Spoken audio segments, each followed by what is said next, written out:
Episode में आप देखेंगे, बाबूजी को बताया जाता है और बेहद सैद हो जाती है कि अनुपमा अब घर छोड़कर मुंबई चली जाएगी।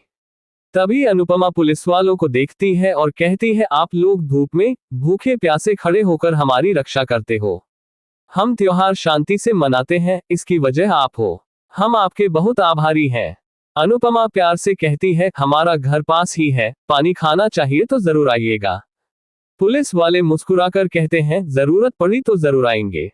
उनकी बातों से पुलिस वाले खुश हो जाते हैं और अनुपमा भी संतोष से मुस्कुरा उठती है।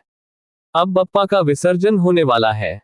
अनुपमा भावुक होकर कहती है, जब भी बप्पा जाते हैं मेरी आंखें भीग जाती हैं। लेकिन अगले बरस फिर जल्दी आओगे। सभी लोग तैयारी करते हैं, तालियां बजाते हैं, आरती शुरू होती है। अनुपमा सबको कहती है, जल्दी जल्दी अपनी विश मांग लो बप्पा के जाने से पहले। वह हाथ जोड़कर गणपति बप्पा मोरया बोलती है और सबके साथ आरती करती है। उसकी आंखों से आंसू बहते हैं और वह राही को याद करती है। सब लोग बारी बारी अपनी विश मांगते हैं। सबसे पहले अंश आता है और बप्पा से प्रार्थना करता है, मेरी प्रार्थना का बच्चा स्वस्थ और जल्दी आए। प्रार्थना भी यही विश मांगती है। भारती भावुक होकर कहती है, अनु, जैसा तूने चाहा वैसा ही हुआ, हम जीत गए। अब तू मेरे पैरों का ऑपरेशन करा देना। अनुपमा फिर से आंसुओं के साथ कहती है, बप्पा अगले बरस भी जल्दी आना। उधर परितोष परेशान है। किंजल पूछती है, इतना क्यों सोच रहे हो? वह टाल जाता है। फिर सब विश मांगते हैं। अनुपमा देविका को कहती है, तू अपनी विश मांग ले। देविका हाथ जोड़कर कहती है, बप्पा सब संभाल लीजिए। तभी उसे चक्कर आते हैं। वह खुद को संभालती है और अपनी बीमारी छुपाने का निश्चय करती है। अनुपमा डांस करती है, बप्पा की आरती करती है। वहीं दूसरी ओर ख्याति कोठारी मान लेती है कि ड्राफ्ट उसी ने बदला।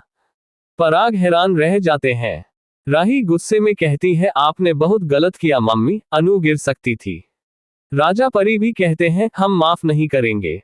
पराग सख्ती से कहते हैं, अब आप इस घर में नहीं रहेंगी। ख्याति हाथ जोड़ती है, लेकिन कोई नहीं मानता। दूसरी ओर परितोष अपनी मां के पैरों में गिरकर कहता है, मम्मी मुझे बचा लो। अनुपमा उसे चांटा मारती है।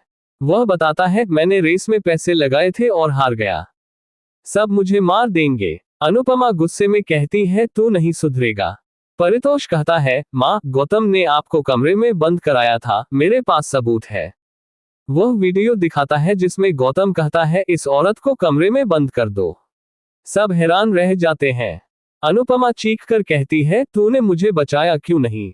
परितोष गुंडों से कहता है, ये वीडियो पराग जी को दिखाओ और पैसे मांगो, थोड़ा मुझे भी देना। सब सदमे में देखते हैं कि परितोष कितना गिर चुका है। अनुपमा उसकी पिटाई करती है और कहती है, एक बेटा खो चुकी हूं, अब तेरा भी त्याग करती हूं। आज से तू इस घर में नहीं रहेगा। अनुपमा गुस्से में कोठारी हाउस पहुंचती है। गार्ड रोकता है, पर वह कहती है, मैं राही की मां हूं, मुझे समधी से मिलने के लिए किसी की इजाजत नहीं चाहिए। अंदर जाती है और पराग कोठारी से पूछती है, गौतम कहाँ है?